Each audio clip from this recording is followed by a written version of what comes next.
Hey guys, it's Thankful Thursday and I am Rachel and I'm here with Caroline, and this week we are answering the question: when you are working on overcoming an eating disorder, you find you have lots of time that was previously spent either binging or exercising or just obsessing over food and weight. What on earth are you supposed to do to fill the gap? I guess I mean both in terms of practical ways to fill your time and also the loss of identity. This used to be all that I thought about, so now what? Okay, yes, you will find that when you are overcoming an eating disorder, that you will not only have the time, but you will also want to occupy your time. If I don't make very much sense in this video, it's because I'm absolutely exhausted, so do bear with me. Okay, well, I quite clearly remember the points of my recovery when I first started to make changes, and I clearly sort of remember saying to my mum, what have I got to get better for, because I don't have anything. I didn't have anything in my life.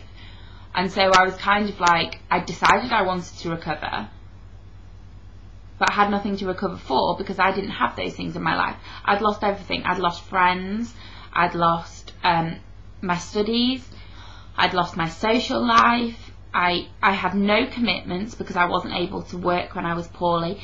I had no commitments in terms of things like having pets or animals or that type of thing because I'd spent so much time in hospital. And I really just was myself, and all of the friends who I'd grown up with had their own lives. All of the people I'd gone to college with had sort of got on with their degrees and were either working or studying. And, you know, a lot of the friends that I had through my eating disorder, I kind of gave a bit of space from because they were still poorly with their eating disorders, and I very much wanted to move on, so I gave myself some space from those things. So there were a number of things that I did when I began to have some spare time. I began to do things that allowed me to make some structure. So that's the first thing I'd say to you. When you start to eat normally, hopefully that itself will give you some structure, because for me, and I'm not saying everybody has to recover this way, but it meant getting up, having breakfast, having my snack, having lunch, having a snack, having my dinner, having a snack. And so I kind of built my day around that. So I would maybe wake up in the morning and try and have some breakfast, and then I would try to do something. It can be anything. You can go outside and take pictures. You can go and sit in your room and draw. You can go and catch up to date with your email messages. I mean, everybody's online now, so watch some YouTube videos, get some inspiration. You could just take the car out and drive down the road. Even if all you do is buy yourself a magazine or buy yourself, you know, a drink, it's getting out and it's getting you out of the house. Write, you can write cards to people, and again, that gets you out of the house because you write the card and you have to go out. And then maybe, you know, you can then have sort of enjoy your snack and stuff. And then if you don't particularly want to do anything, stick a DVD on. You know, make plans in your day. So if on that day, for example, I have Dan and I have Brett, I'm going to get up and have my breakfast, and then I'm just going to pop out to the shops, even if all you do is just browse around a few shops, and then, you know, I might go and have my snack in like a coffee shop or something, and then I'm going to like come home and I think I'm just going to crash in front of, you know, the TV or watch DVD, and then like I'm going to have my lunch, and then, you know, I might phone a friend, I might give a friend a call, I might see if they want to go to the cinema later, or if they want to go for coffee tomorrow morning. And you start to do things like that, and as hard as I know some of this stuff is, it is making a life for yourself. That's basically what I had to do. I had to make the effort, I had to phone people. I was like, yeah, I know you've not heard from me in a really long time, but I was just like wondering if you wanted to go for coffee, or, you know, even, I mean, a lot of the things I did with my parents and with my family, and it was kind of, if my brother was about, we'd go to the cinema together, or we'd go to the shops together.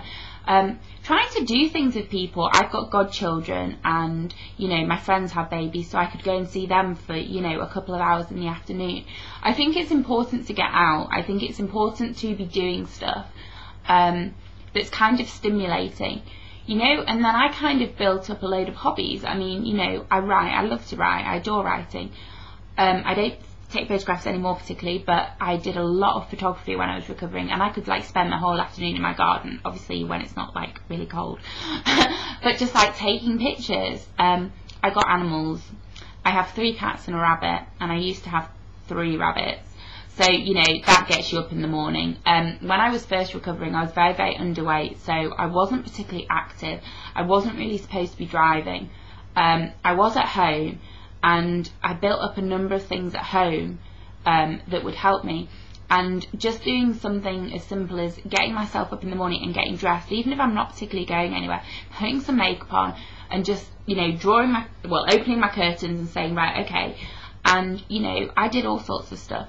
I would sit and read in a different room. I'd come out of my room, so I'd go down into the lounge or something, or I'd go and sit in the garden if the sun was out. As I said, I had animals. I had a lot of animals to look after, so I'd spend most of my time looking after them. I grew my own vegetables. I used to grow my own salad and vegetables and potatoes and all that type of thing. Fruit, I grew fruit as well. And so I would be quite involved with that sort of thing. And, you know, slowly my activity got more and more as I gained weight and as I got stronger. I mean, that was the case for me. I'm not sure about everybody else, but that was kind of how it was for me. I needed to gain strength before I could do the things, and then I started walking a lot more. I walked with my parents. My parents are quite keen walkers. And like I said, as I phoned more of my friends, you know, I got more of a social life, and so, you know, I'd be out more in the evenings. I did a lot of voluntary work, an awful lot of voluntary work. I did a lot of voluntary work online, on forums, on like building recovery, eating disorder recovery forums.